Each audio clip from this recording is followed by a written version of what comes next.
बाबासाहेब आंबेडकरांचा बाबासाहेब आंबेडकरांचा ह्या विखेनी आमच्यावर अत्याचार लय चालू केलेले इथं. यानं त्यांचे बी सुद्धा बिल्डिंग अत्याचार मध्ये येतं. हे आमचं असं म्हणणं आहे, ते बी सुद्धा चौकशी करावा. आम्हाला जसं उद्ध्वस्त केलं त्यांनी, आम्हाला भांडं नाही ठेवलं, आम्हाला छत नाही ठेवलं, नाही पत्रे ठेवले, सगळं गोटा केलाय, भांगारामध्ये कुलावलं आम्हाला. तसं त्याच्यावर बी कारवाई झाली पाहिजे. आमची अशी मागणी आहे. पारधी भील मांग हे राहते तिथं, 3 जातीचे लोक राहत होते आम्ही तिथं. आम्हाला सगळं पानपट्ट्या होत्या, घरकुलं घरं बी पक्के होते बांधलेले, ते बी उद्ध्वस्त केलंय. आमचा उघड्यावर सगळा संसार आणलेले, आता बी उघड्यावरच आहे. आता ना आम्हाला कारवाई करून चौकशी करून, आम्ही गावातले रहिवासी असून बी त्या जागेमध्ये आम्हाला तिची चर्चा थोडी झाली तिथं. आमच्या आता बाळ ती पोरगी बी झालेली, ते बी उघड्यावर आहे. आता त्याला कोण पागणार आहे? आता ते आता करावा कारवाई. आता आमची मागणी अशी, मेन मागणी अशी असते का आम्हाला आता तिथं घरकुल द्यावा, 2-2 गुंठे द्यावा तिथं जाग्यावर, एक साईडला कुठतरी.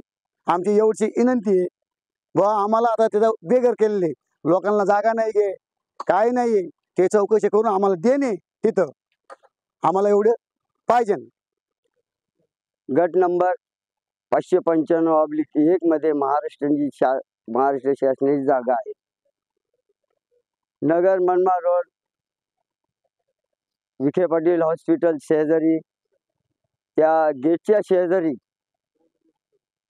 महाराष्ट्र शासनाची 525/1 मध्ये 600 एकर जागा आहे.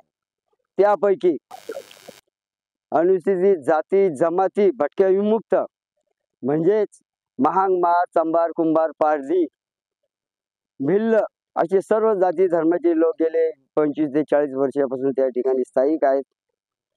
त्यांच्याकडे मतदार यादी आहेत, आधार कार्ड आहे, ज्यांनी पक्के घर बांधलेले आहेत, तिथं नळ कनेक्शन आहे, परत लाईट पण आहे, त्यांचे पावत्या पण शासनाला आम्ही ते आधार करतात.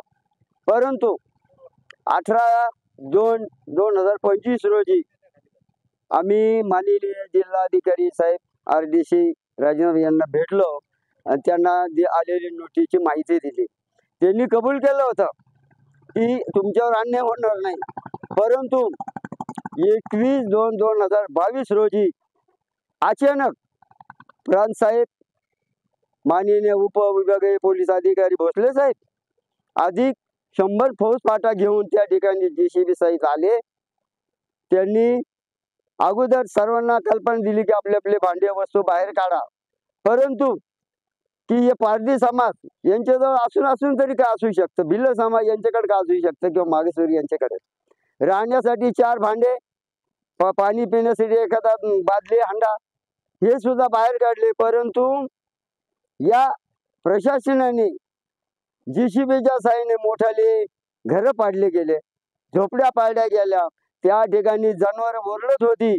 परंतु या गेंड्याच्या सरकारला त्या ठिकाणी जाग आली नाही, आणि जाग न आल्यामुळे आम्ही या ठिकाणी पुन्हा निवेदन देतोय की येणाऱ्या 15 दिवसामध्ये या लोकांना शासनाने 525/1 मध्ये 2 गुंठे जागा द्यावी किंवा 1 गुंठा जागा द्यावी.